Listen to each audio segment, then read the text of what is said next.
Alright, peace and greetings, YouTubers. So, welcome to another edition of In the News. Let's just jump right into it. Now, I have to start off with Kendrick Lamar. Kendrick Lamar is catching a bunch of backlash because a lot of people are pissed off with him because he pretty much called out a fan who used the N-word at one of his concerts. Long story short, Kendrick Lamar is doing his little concert thing, he's getting it in. He invites a fan on the stage, and it's this white woman. And, he invites her, he gives her a mic, and she's rapping the song with him, and they're rapping, and they're getting it. And she ends up saying all of the lyrics. All the lyrics, including the N-word. So he stops the show, and it's like, pause, wait a minute, there's going to at least have to be a certain word you bleep out. And he's talking about the N-word. She's okay, she apologizes, and then she tries to bleep herself out. And that's pretty much what stirred up everything. But now, I will say, the only thing that got on my nerves with her in that video was all the, am I not cool enough, oh, whoa. I was like, you're killing me with the African-American vernacular attempt. Just stop, because you don't talk like that when you at work, okay? You answer that phone, hello, welcome to T-Mobile, how may I help you? This is Rebecca speaking. So I need you to use that voice. Don't come to the concert like we're some cartoon characters and you want to start using your cool voice. Anyway, but to my main point. So a lot of people were saying, well, this is a double standard. How do you say this in your music and we support your music and we buy it and then you tell us we can't even say it, and I thought it's just a concert. It's hip hop. It's global. It's this. I was hearing all kind of different explanations and clapbacks. And so here's my 2 cents on the thing. And by the way, Ta-Nahesi Coates has an excellent synopsis of why he personally feels that certain groups of people should not be using the N-word if they're not black. It's a really, really great synopsis. I will post it in the description. I would have added it to this video, but it's like 5 minutes, and I got like 7 other topics to cover in this, so I don't want to take this video and make it 3 hours long, but it's a really, really great synopsis and explanation of why it's still offensive to black people when other groups of people use the N-word. So check that out if you don't think my explanation is good enough, which is probably not about to be. But anyway, so here's my issue. One, to address the whole fact about people saying that hip-hop is global and this, that, and the third, and I'm going to get to the N-word in a second. My thing about this, yes, hip-hop is global. It's now commercialized. The whole world loves it. It's this billion dollar industry, and hip-hop culture pretty much shapes a lot of pop culture today. We recognize that, and it's cool if you're a fan. It's cool if you like to listen to different sounds, because we know the biggest consumers of hip-hop music at the moment are white Americans. But the issue is this: people also need to remember that the origins of hip-hop come out of black oppression, circa the Bronx, 1977, 78, 79. Back in that time period where you still had the rolling blackouts, and you had all these landlords who were pretty much burning down all the properties that people lived in so they could collect the insurance money and then take that money and go live a better life. And you had entire neighborhoods that were destitute, that were never rebuilt because there was no investment into it. And that's pretty much the origins of where hip-hop was first, birthed. And then it kind of spread, and other people were like, yeah, this is my story, this, that, and third. That's that piece. So as global as hip-hop may be, because I know hip-hop it's in K-pop now, it's in house music, it's in all kind of genres of music. But the origins still stem from black oppression. So don't forget the origins of what it is that you're trying to include yourself in. But getting to the N-word, which is my favorite part to talk about. Here's the thing about the N-word. One, I think people forget, because when people ask me that same question, like, well, why can't I say it and why can't you? And I'm like, at the end of the day, one, because then they'll also say, we just don't need to say the word. No one should say it. You shouldn't say it either. No, don't tell me what to do. Mind you, because my experience is different than yours. But here's my 2 cents. The N-word has a bunch of different elements to it. I don't really use it a lot, but I'm not going to lie. I use it on occasion every now and then, but it's not really a part of my daily conversation. But the use of the N-word amongst black people, for me, I feel like it serves as an acknowledgement of an experience that only black people in this country have. It's an acknowledgement of an oppression and a system that pretty much disenfranchised an entire group of like 40 million people that only those 40 million people can relate to and experience. And so even though it's not really the best word in the vocabulary to use, it serves as a word that, it's symbolism of an acknowledgement of an experience that brings certain individuals who share a same characteristic together. It may be under terrible circumstances, but literally that's how I look at it. And the thing about it is this: if you claim to be like such an ally, or you're so, I'm just about everybody being happy, this, that, and the third, it's like, well, why do you want to say the word? And I also noticed that nobody ever wants to break their necks to say the other racial slurs. They don't want to break their necks to say the racial slurs that are associated with people who are Jewish, or people who are Latino, or people who are Asian. It's just, y'all just want to say the black one, huh? Okay.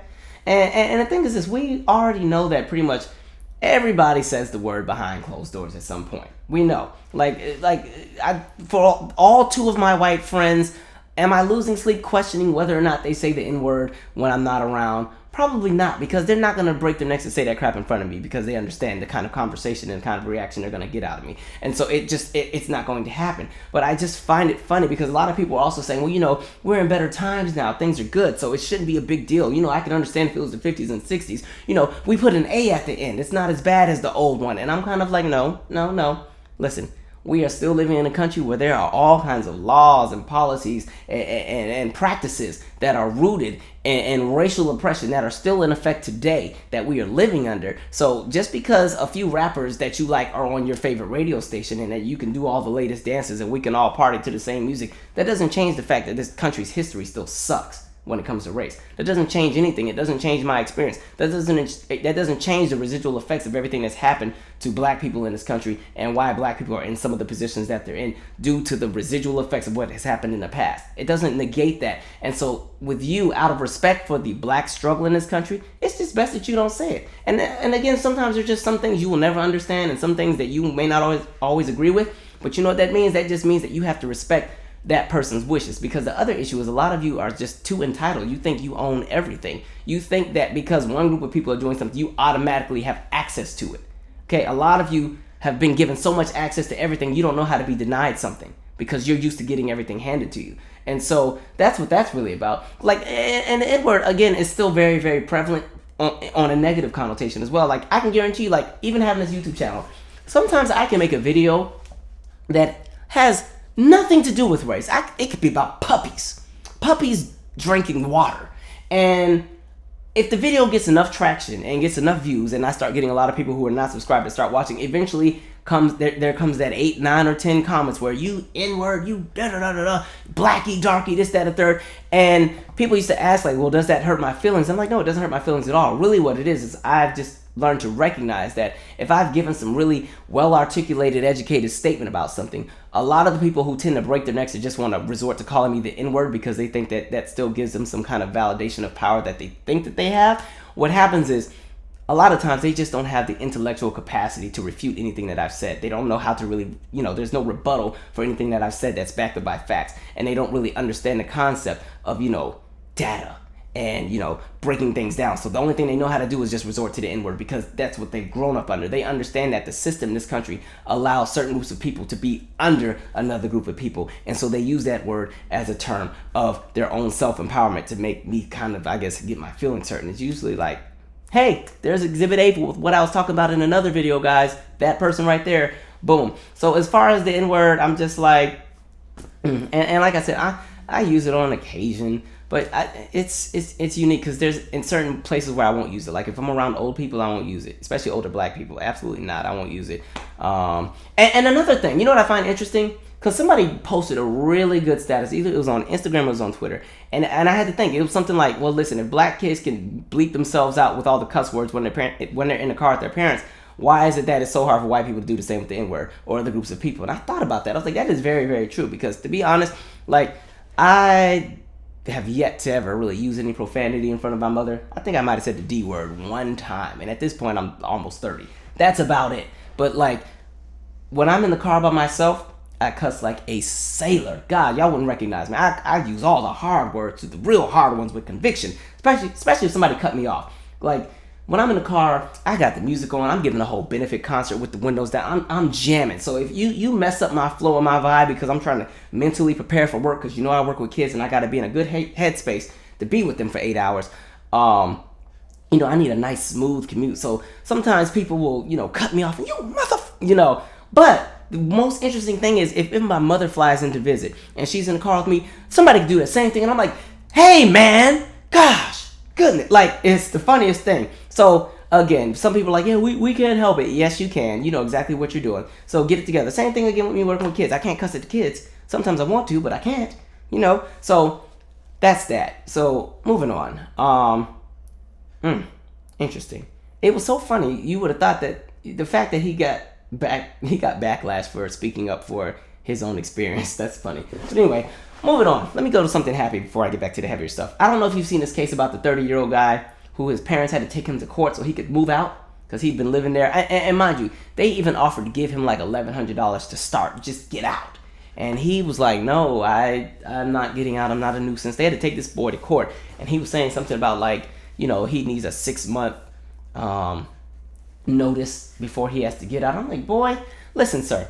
Now, seeing that, I'm like 3 months from 30 myself.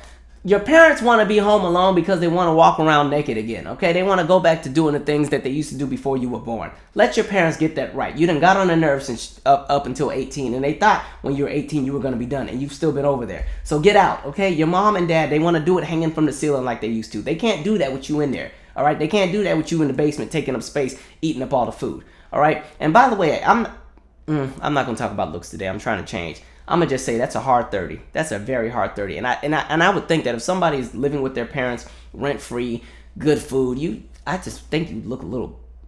I'm sorry. I'm not gonna do that. It's not right. Moving on. And then I saw this other story. I don't know if you saw it. It was some school district.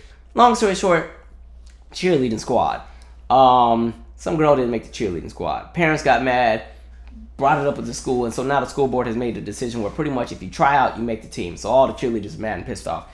And so all I'll say to this, because I really didn't care about the story, but somebody asked, pretty much when it comes to fine arts and things like that, and cheerleading is unique. I don't know a whole lot about it, but I've seen, some of the things, like you might be flipping ESPN and you see them girls just doing all kind of, well, there's guys in there now too, but you see them doing all kind of flips and this, that, and third, and holding people up and doing, they be doing all kind of acrobats and stuff I'm too scared to do. And, in my opinion, if you don't have it, you don't have it. Really, if you don't have it, you don't have it. So why mess it up? Because a lot of those squads are competitive teams, and they go around the country and they try to do, all kind of things where there's a certain standard that they have within their capacity as cheerleaders that they have to meet in order to qualify, to go to state and national competitions. So when you keep bringing on all the kids with asthma, that's gonna come and mess up everything. Like you're messing up an opportunity for those who have worked really hard that are trying to now, I guess, do the cheerleading on a collegiate level. And I always thought, isn't that what like the C squad was for, or JV? Like if you weren't good enough to be on the top varsity team, you went to the other ones until you got better. That's what I thought it was. That parent that went and sued, I'm like, listen, your child may not be as good as you think they are. I remember one time when I was still doing all the competitive dance stuff, and we hosted some auditions, and this lady's daughter didn't make the team. Mind you, she was terrible. And really what annoyed me was like the girl just didn't try, because it was like 60 people in this audition, like probably like 20 guys and like 40 girls, and it's like hip-hop choreography, all that breakdancing crap. And so the girl didn't make the team, went out, cried.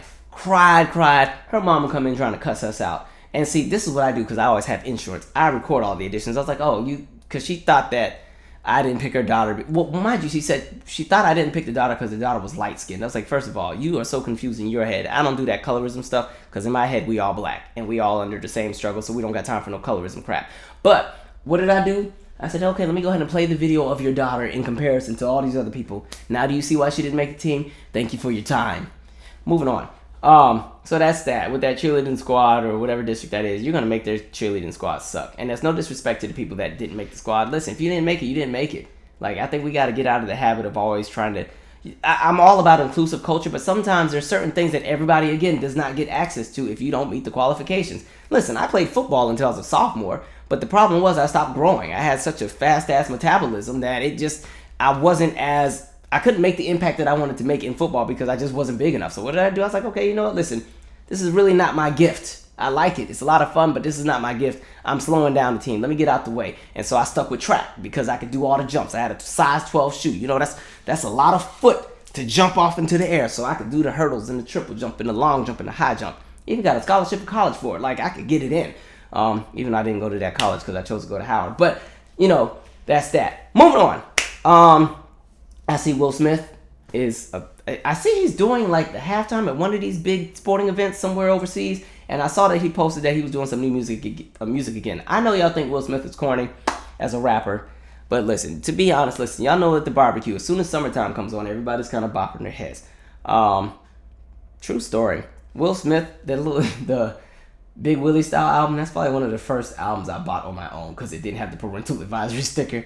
Like, I remember when I was in 4th grade, I had like 5 CDs. I had Usher's My Way, I had the Set It Off soundtrack, I had the Soul Food soundtrack, I had Janet's Velvet Rope, and I had Will Smith Big Willie style. You remember the radios with the 5-disc changer? Boy, I used to put that thing in there and just... That was one little album. That's probably the first rap album that I learned all the lyrics to. Don't judge, okay? Anyway, so we'll see what's going on with that. I don't really know if his career's going to go anywhere because y'all wrote him off a long time ago. Like, I remember when I came back from Italy, back in '99. I thought Will Smith was still cool, and everybody was like, "What the? No, he's whack." I was like, "Wait, we don't like Will Smith as a rapper? Are y'all sure? Really? Wild Wild West just came out. Y'all sure?" Mind you, all my friends, they were listening to Cash Money, Take It Over for the 99 and the 2000, so I was a little behind. But anyway, let's get to some more serious stuff. NFL. So the NFL has decided that they are going to fine coaches and players whenever they don't stand for the anthem. So the option that they've been given is to go to the locker room and stay in there until the anthem is over, and then they can come out. Or if they choose to be out, they need to stand for the anthem. They cannot take a knee. They can't sit down. They need to stand up at attention. Well, not really at attention, but they need to stand up.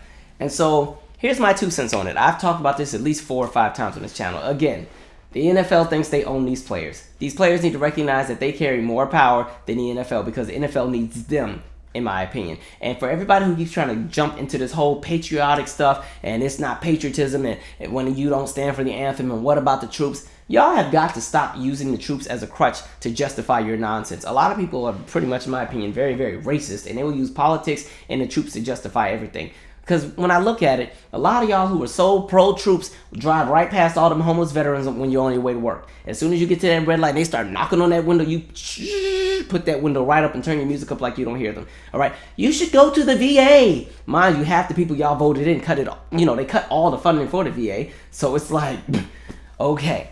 And so that's some nonsense. Like, listen, if I was an NFL player, if I want to sit down, I'm going to sit down. Again, if you're talking about patriotism, I think patriotism also sits in the realm of people having the right to pretty much express themselves in a way that they want to, because that's what was fought for in this country. So if people don't want to stand for the national anthem because they feel that it doesn't represent their experience or it doesn't represent them, what is it to you? You know what I mean? When these people are, these NFL players, they go and they got to get their bodies all broke down for 4 months out of the year and risk getting CTE and everything else, and y'all have no problem with it, but then you want them to stand up for the national anthem. Like, Lee, is it really that serious? Is it really that deep? You know what I mean? And a lot of people, again, people think they own these athletes and entertainers. Pretty much athletes and entertainers, they don't get to exist as human beings. They have to exist as pretty much social luxuries that are crafted by the masses. And pretty much, it just goes to show that patriotism, it's not in the hands of black people, because I feel like that whole situation with Colin Kaepernick and all of this is centered around the fact that this was a black man that went against the status quo of the country, and he shook the table a little bit, and it pissed people off. And because a lot of people look at somebody like Colin Kaepernick or a lot of these black athletes and entertainers, and they say you should just be grateful you're even there, it just goes to the fact that people think they own certain individuals when it comes to their existence. They own the steps that they take. They own the lane that they get to ride in. They think that they are the ones who call the shots on what other people should do. You need to just shut up and dribble, shut up and play ball, shut up and run, shut up and get that touchdown, shut up and but and it's funny because I feel like if the tables were turned, if this was 2009 and a hockey player said, "I'm not going to stand for the anthem because I don't like that Barack Obama keeps dropping these drones on all the kids in Syria," a lot of people would stand behind that hockey player and, "Yeah, you show them, that's right, that's America, that's what we do." And they would give that man the red carpet rollout and this, that, and the third. But because you had, a black man with an afro saying, "Listen, I can't stand for this country because it's talking about freedom, this, that, and the third, but everybody in this country is not freaking free," and you have the school to prison pipeline and this, that, and the third, and people are like, "Wait a minute, what are you doing even talking? You need to run that ball and shut up, boy." Like, that's pretty much the narrative that a lot of people have with these athletes. And so these NFL players, they're better than me because I'll tell the NFL where they could go. But again, I understand it's livelihood, it's your money, it's all kind of things. And it's kind of interesting because a lot of these players are terrified to. Some of them don't want to stand, but they're too scared. You know what I mean? It was interesting last season. I didn't really watch the season because I'm me and the NFL. Plus the Seahawks suck now, so I don't have a reason to watch anyway. But I remember watching the clip. I think it was the Eagles. It was the Eagles, and like half the team was down, but there was one guy who was too afraid to get on that knee, so he just put his hands on his shoulders, was just acting like he was there to support. I'm just feeling y'all. I'm like, what you doing? I don't get what this hands on the shoulder thing did with the others, but. Oh, okay, shake the table. Or, Lord, the owner from the Dallas Cowboys, that was hilarious too. When he came out there with them and they locked their arms, "All right, let's take this knee. All right, get up, let's go." Like, you remember they came out before the national anthem, took a knee, then got up, and then I was like, that defeats the purpose. Y'all have changed the entire context of why that happened. And when you look back at what Colin Kaepernick did, y'all got pissed because he was sitting down. So he said, "Fine, if y'all think I'm disrespecting the troops, I will take a knee in honor of the troops." And y'all still had a problem with it. It's just...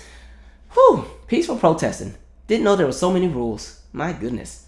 And it's funny because on the same day that they announced all of this, you saw that the Sterling Brown video, the guy from the Bucks, and how the police initially had said, he was aggressive and he wasn't following orders, and they charged him with resisting arrest and all this other stuff. And now the video has come out, and he didn't do any of those things that they said he did. And it's like, okay, this is pretty much indirectly what Colin Kaepernick was talking about when he's saying that the livelihood and liberty of certain people in this country is not the same as others. But y'all still got a problem with it because folks didn't stand up for the national anthem. Now, I'll tell you what. I'll tell you when I would stand for the national anthem. If Whitney Houston was still alive and she could sing that national anthem like she did in 91, I will stand up to watch that. And that's solely because I like how she sang it. But it is what it is. That's pretty much everything. Somebody also asked me about what's her name? Tomi Lahren. That lady she's like a conservative. I guess she was a commentator. I forgot what Blade or something like that. And I guess somebody threw a drink on her somewhere, and Donald Trump talked about it, and it was trending all day today on Twitter. I'm sorry, Tommy. It is what it is. Be happy it was just a drink, in my opinion. When you spew so much hatred on a national platform all the time, and you indirectly contribute to the death of people, because long story short, when you push out certain narratives and you push out certain ideologies that are not true, that pretty much disenfranchise different groups of people, I don't feel sorry for you when people pretty much show you how they feel about you. Now, it's a good thing it wasn't a brick or anything, but it's would I throw a drink on her? No, probably not. I would have just probably looked the other way and minded my business. But at the end of the day, when you shake the table, again, you can't get mad at everything that falls in your lap. You know what I mean? Anyway, it's been a long week already. I'm out. Subscribe.